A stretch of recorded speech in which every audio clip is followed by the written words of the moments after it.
Ina wachezaji bora sana kwa maana ya mchezaji mmoja mmoja, lakini hakutaka kukaa nyuma. Fountain Gate muda mwingi walitaka kupishana na Young Africans huku akiwa na possess, na ndio maana ndio kitu pekee nafikiri ambacho kimewasaidia, kwa sababu wangeweza kuzuia ama wao wapili kwenye matukio, kuna namna ambavyo wangeweza kumkaribisha Young Africans kuliko ambavyo walianza kwenye mchezo wa leo. Kwa hiyo kwa leo mbinu ilikuwa ni nzuri sana, muda mwingi kutaka kuchezea mpira pale ambapo Young Africans ana umiliki. Unaona walikuwa na jumuika kwa pamoja kwenda kusafa na kuupata, and then wanaanza kupossess. Kitu ambacho wanakikosa ni kwenye eneo la mwisho, namna ambavyo wanaweza akawa na athari kwa timu pinzani, lakini kwa maana ya namna ambavyo wanaianza safari yao wakiwa wanalitazama lango la timu pinzani ni kitu ambacho walifanikiwa kwenye mchezo wa leo. Nafikiri hapa ndo unakuja kuangalia ubora sasa wa mchezaji mmoja mmoja, nini ambacho unaweza ukakipata ukiwa na quality ya mchezaji mmoja mmoja.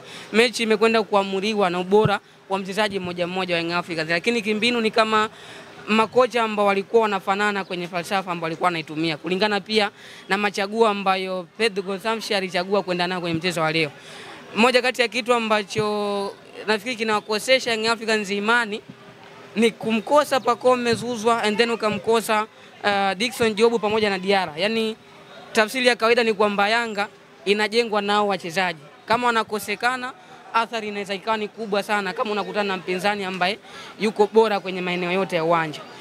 Moja kati ya kitu ambacho Fountain Gate wameshindwa kukitumia kama faida ni baada ya kocha kuanza hivyo. Kwenye mchezo wa leo unaona baada ya kukosekana Mohamed Hussein pia na Pacome Zouzoua, Diarra, japokuwa Musheli alifanya wao sana kwenye mchezo wa leo, lakini ulikuwa unaona Yanga sio ile ambayo imecheza mechi mbili za ligi ya mabingwa barani Afrika. Kwa hiyo najaribu kuvuta taswira Young Africans inawakosa au wachezaji watatu mbeleni, aidha kwa kadi ama kwa majeraha, basi inawezekana ikawa kwenye wakati mgumu sana. Lakini changamoto nyingine unaona wachezaji ambao wamesajiliwa na wanaopewa nafasi ya kucheza ni kama wanashindwa kumuofa mwalimu kile ambacho anakihitaji. Rudi kwa mchezaji kama Celestian Ekua, mtazame akiwa ASEC Mimosa, and then mtazame hivi sasa akiwa kwenye kikosi cha Young Africans. Unaona kabisa ni kama na struggle kuweza kuonyesha kile ambacho kiliwafanya Young Africans wakamsajili na akaona ni chaguo sahihi kuja kucheza kwenye ile eneo.